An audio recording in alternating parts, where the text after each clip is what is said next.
So here we are again at Installershow 2025 here at the Birmingham NEC. Wow, what a show it's been so far. It's been an interesting morning. The Bathroom Manufacturers Association have changed to the Bathroom Association, which is really good for Tom and the team over there. And here we are today within the BiKBBI studio. Once again, introducing a very dear friend of the Institute, Mark Conacher, flown in specifically for us, is that right? Absolutely, absolutely. From, I want to say Toronto, am I right? Vancouver. Vancouver, long journey. It's a long journey. When did you get in yesterday?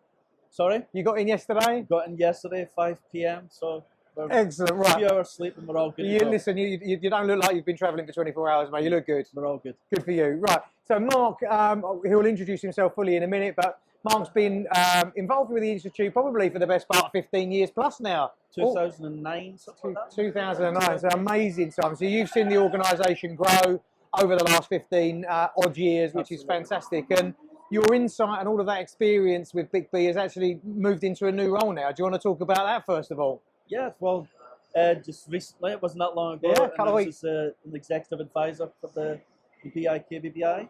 And yeah, I'm really excited about that. I'm excited to share my thoughts and the experience that I've had, and just so that it's a collective thing. So as all these different areas come together and push this institute in a good direction. Yeah, and I think, listen, I think one thing for sure is that for us as an institute, we need to listen more.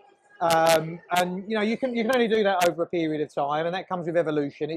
Sometimes you have to lead with your heart on what you know, but when you get to a certain point, it really is important that you listen to those people who are so dear to you. And for us, installers and installation businesses are at the very heart of everything we do. They always have been, but now is really the time for us to listen and to really take on board what you guys want essentially. And we do that in a couple of ways. We've done that via research and development. But with the role that you now play as a strategic advisor, it really is to try and tap into some of that experience. And today is a really good example of how we do that. Yep. I think one thing's really, really, really important because, it's not the first video you've done with us. And I think there might be some skeptical installers out there that might think, it's old school, a bit of a club, and Mark's in the club, and, but that's really not the case. So we've had one or two really challenging conversations, and that's something I've welcomed and something that you've been really comfortable to give, right? Well, absolutely. I'm not here to be anybody's yes man. If I'm going to be a yes man, it's going to be a yes man to the installers. Yeah. I ran an installation company for many, many years. It's something that I still feel passionate about, even though I'm not running that company anymore. But it's just, installation is the root of this. This is the key to unlock everything. Yeah. And you know what? If I can support installers in any way, and through my own experience, through with dealing with yourselves, do I agree with everything you guys say? Not in a million years. Yeah. But now I'm excited because I get to have a little bit of a voice. Just putting that forward. What the Institute does with that, it'll be a collective thing that we'll do together. And you know what, I just think it's just, I'm so passionate about things being right for installers. That's really what it's about. Yeah. I know what it's like on the front line. Yeah. And I know what most installers are looking for. Yeah, and you know what, that is the point of why we do what we do. And the Institute, it's not an organisation that's owned by anyone. I don't own the Institute. No. I run it today. What that looks like in the next 5 or 10 years may be very different. But certainly for today, I see myself as somebody that has a responsibility to develop it. But the Institute is yours. For installers and installation businesses, and of course retailers, suppliers, distributors, manufacturers, it's a tool for you. So it is incredibly important that we listen to you, and it's important for us that we meaningfully connect with our audience, and that they have a real seat at the table to be able to influence not only what we do, but what the industry and perhaps even what government does over the next few years. And that kind of brings me on really to the first sort of question to you. As an installer, what is the role of an institute? What should an institute be doing for you and your peers as an installer? I think first of all, I always found it that my first thing was that I felt an institute needed to listen. That was the number one thing. It needed to listen and understand just what goes on in the day-to-day of an installer. It's okay, an institute or an association, anything that having their own agenda and their own ideas about this is what needs to happen. But I've always wanted an institute to understand and listen, because it can be very different. Yeah. On the ground, in front of customers, running a business. Yes, we all run businesses, but you know what? Being a sole trader, as most kitchen and bathroom installers are, it's unique and it's different, and it comes with its own problems. Yeah. Yeah. And we need an organisation that can, you know, set those standards, because we all need standards and a guidance, and that's what I see the institute doing. It's guiding us forward through all the pitfalls of government legislation and all this kind of thing. Yeah. But at the same time, being able to listen to us and take us in the right direction, because without someone's got to be in charge. If you want, you can't have 100,000 different opinions. You're never going to go anywhere. Yeah. Yeah. So with the institute, has installation. The institute is actually taking in all the other sectors as well, the manufacturers and the retailers, and they're listening to them. Yes. The installer isn't. Yes. But the institute is. Yeah. So they're going to guide you forward with all of that in mind. Yeah. I think for us, and it's been, well, it's partly because an institute doesn't really have a choice. You know, I think if you as a private business, you get investors, and those investors put a load of money in, you can do what you want. For a not-for-profit organisation, an institute that doesn't have shareholders, that is never going to get investment because you never get it back, it is really, really important that you focus on the topic of collaboration. And collaboration for us has always been an absolutely essential part of what we do. And you make a good point there, because you will remember back in the day, and I know you will, is that actually the Institute, or the British Institute of KBB Installation as it is today, started off as the Institute for Kitchen, Bedroom and Bathroom Installers. Yep. So we were only really talking to installers, and we, you know, installers do sit very much at the heart of everything we do, but we understand the importance of working with a much wider part of the industry to essentially get what we all want and what we need. And whether we like it, whether we don't like it, whether it's agreed or not, suppliers, distributors, manufacturers, retailers, government and other strategic bodies are really important in everything we do. And from an institute's point of view, it's incredibly important that we become that conduit. So we don't own it, we don't want to own it, we don't run any specific part of it, but actually we just become the vehicle for putting all of these thousands of businesses, you know, small to medium-sized enterprises, you know, very much on the front line of our industry,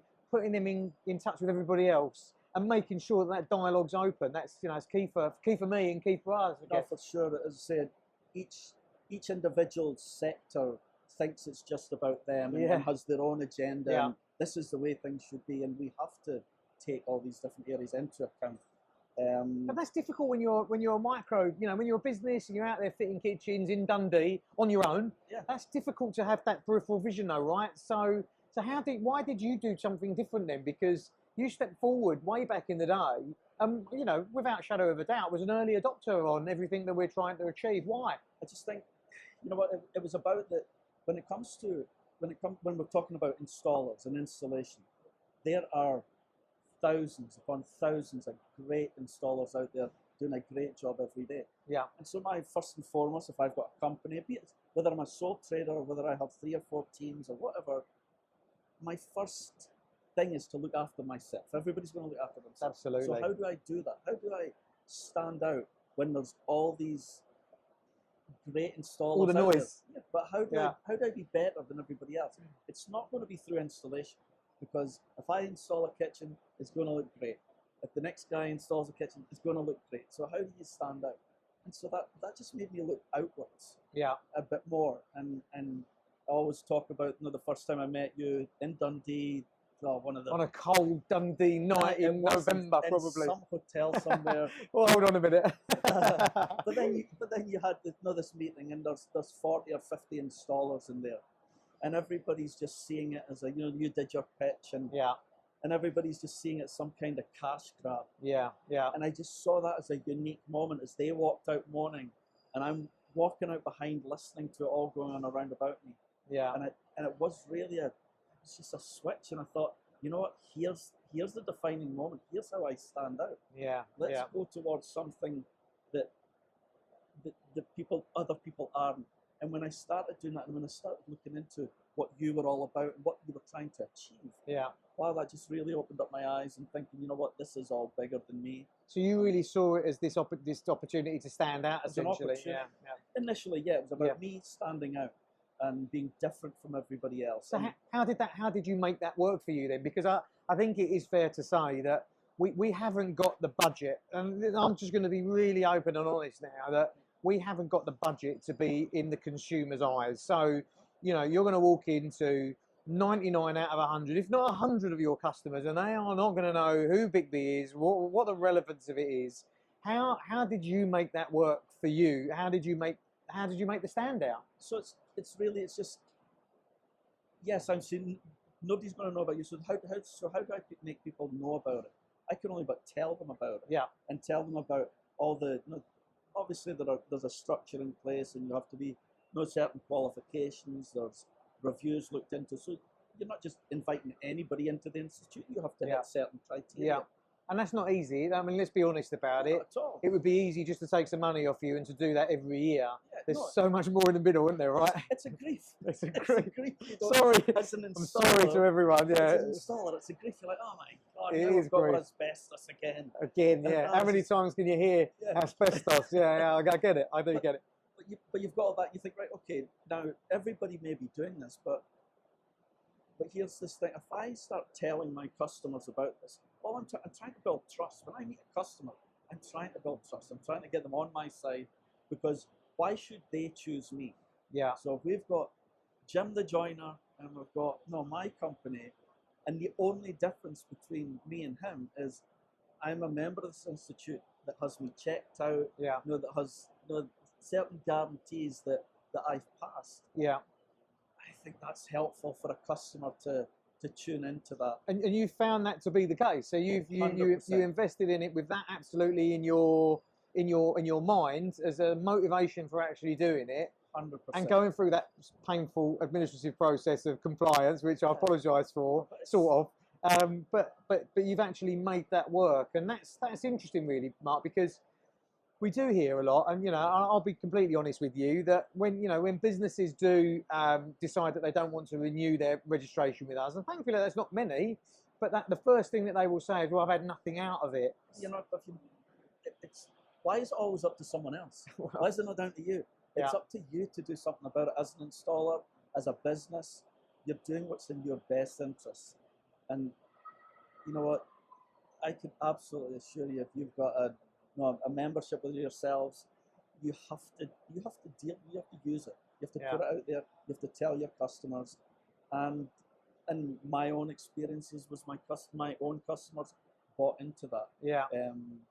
It gave them that extra layer of value from me, that didn't cost them anything. Yeah.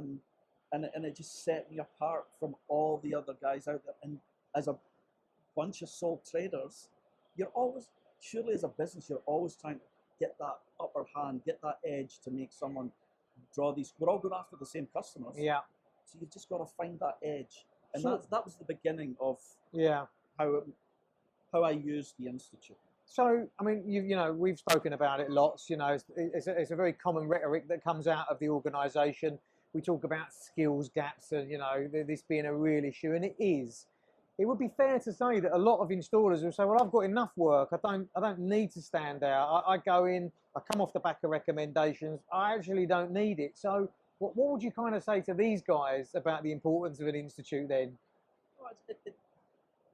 If you're doing fantastically well, and why not see it as then giving back?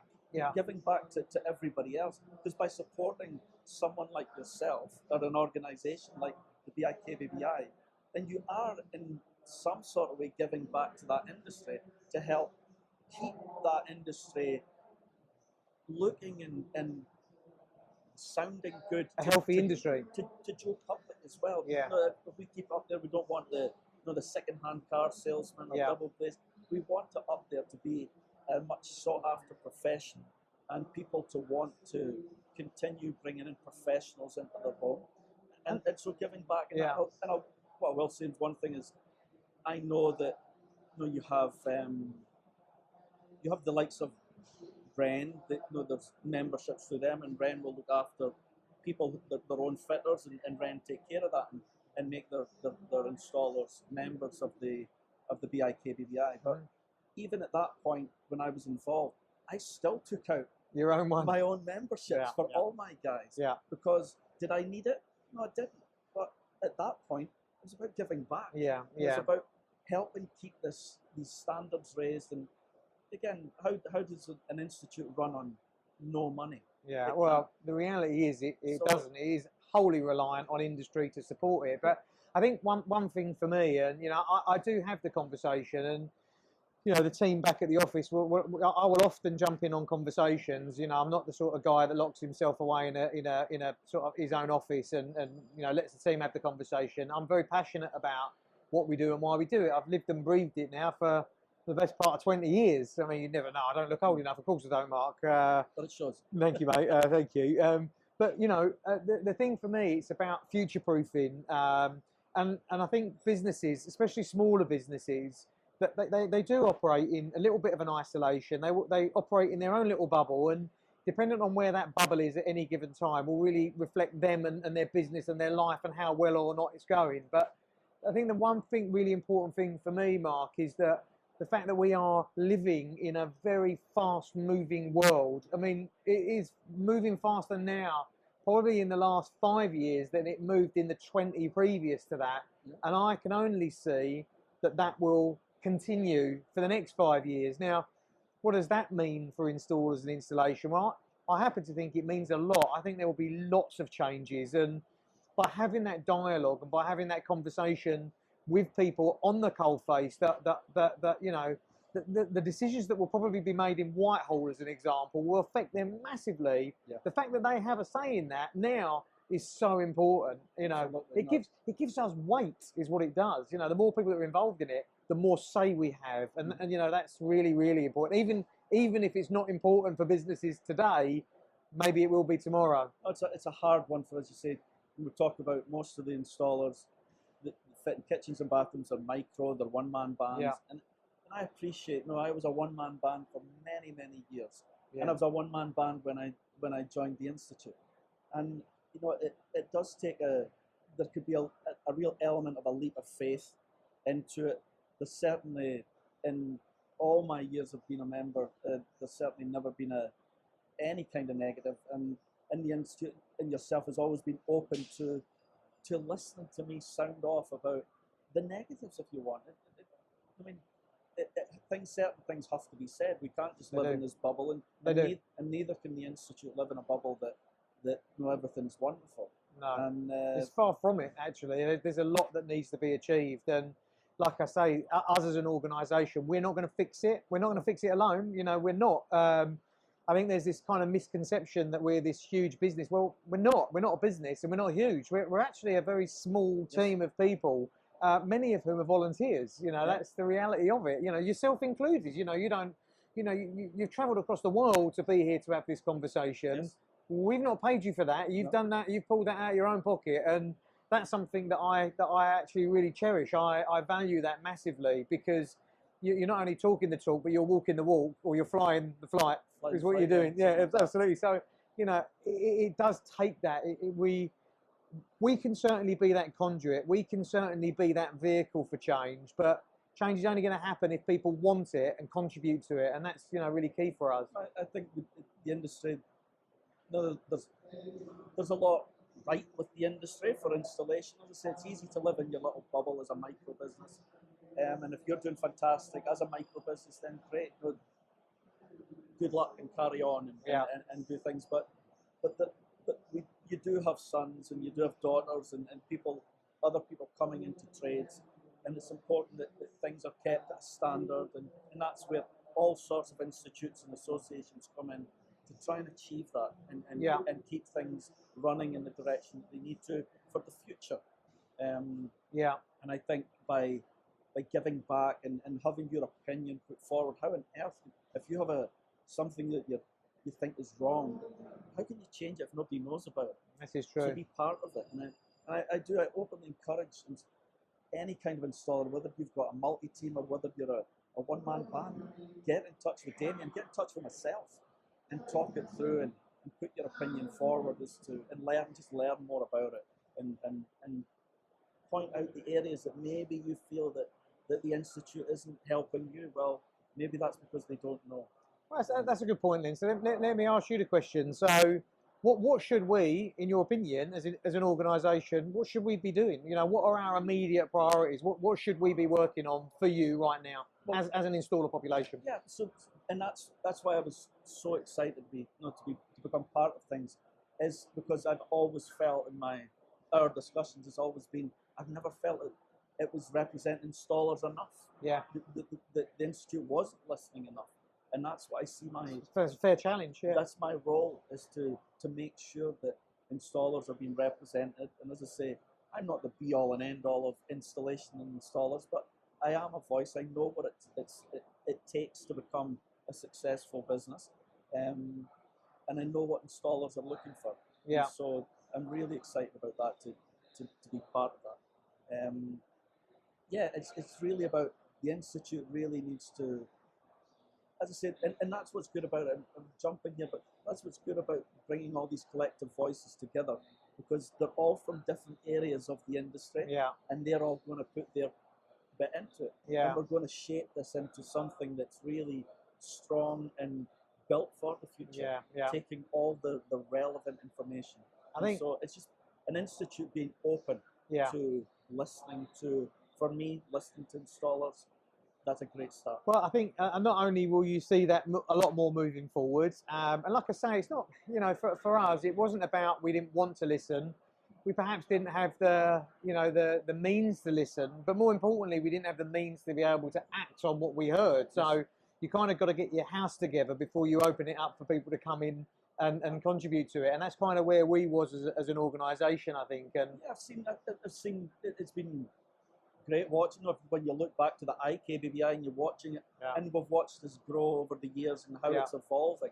Things don't happen overnight. And if it's, you know what, if it's taken 20 years to get to this point, for it to then move forward to be the best it can be, then then it's taken 20. That's great. Well, you know what, there's still much more to do. You know, for us, we're by no means at a point where we're successful. We're not.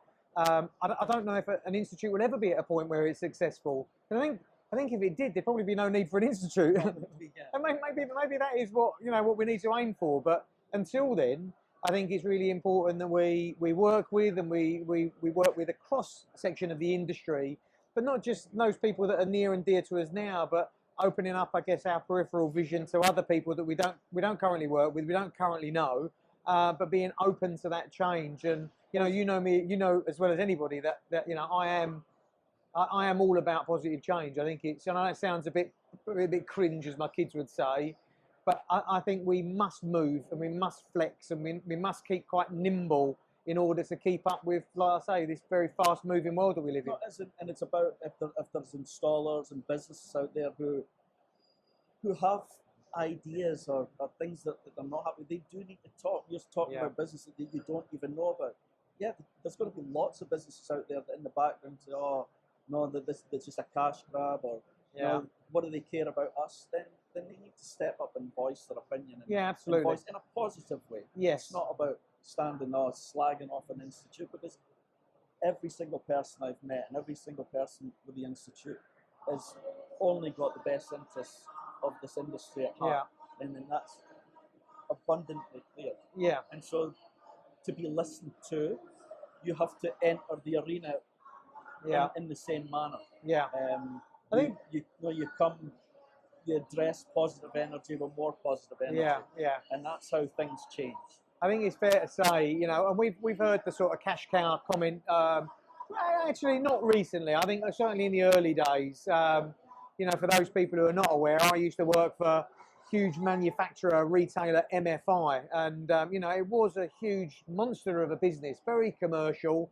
And it was a business that was absolutely geared on cash, and nothing wrong with that. So of course, when I come away from that and do this, there's this assumption, I guess, that is still a motivation. And you know, I think I couldn't be further away from that world if I tried. You know, and 20 years is probably testament to that. But you know, look, I want to thank you. I want to thank you for a couple of things. Number one, I want to thank you for stepping forward 15 odd years back in Dundee, because there were a lot of people around the table that thought, you know what, it's, you know, cash cow, not for me. You know, another money making scheme perhaps from, you know, a guy that was, you know, corporate not 5 minutes ago. But you actually saw the spirit for which this was intended, and I think that's really, really important, Mark, because when you're starting something off new, you need people to believe in what you're trying to achieve in order to keep your sanity, if anything else. So when you made your application, along with others, it helped restore some sanity. So I want to thank you for that. I want to thank you for the continued support over the years and for you sticking with it, because it isn't easy to be part of an institute. It's not easy to be part of this institute, but you have stuck with it, and I think, you know, credit to you for that. But I think also stepping forward in your new capacity, being that voice, being that conduit, and helping us to understand the mindset of the guys and girls on the front line is incredibly important for us, mate. And, you know, I genuinely, sincerely want to thank you for stepping forward and doing that, mate. I appreciate it. I appreciate it all. No, and so this is, we'll have a mutual appreciation society. Group cuddles off camera. I know, but it's just, you know what it is. It's my institute yourself has all been absolutely wide open. Thanks, mate. To suggestion, and say whether we've agreed or whether we haven't. That's not both points of view of being opposite has stuck with each other. Very good. And it sits there, and you work that through. And no, it's certainly, if I had to do it all again, I would definitely do it all again. The institute has absolutely helped me, helped my business grow at the time, and I know it will continue to do that for businesses. So I'll keep at it. We'll do it together, mate. That's what we'll do. Mark, thank you very much. Thanks for your time. I know you'll be heading back to Canada in a few days' time, no doubt. Safe travels. But, you know, please do stick with us here at the Installershow 2025. Lots more live sessions, and those live sessions are also downloadable to watch in your own time. So thank you very much. Thanks for joining us. Mark, thanks for making the effort. Thanks for and yeah, we'll see you all again soon. Thank you.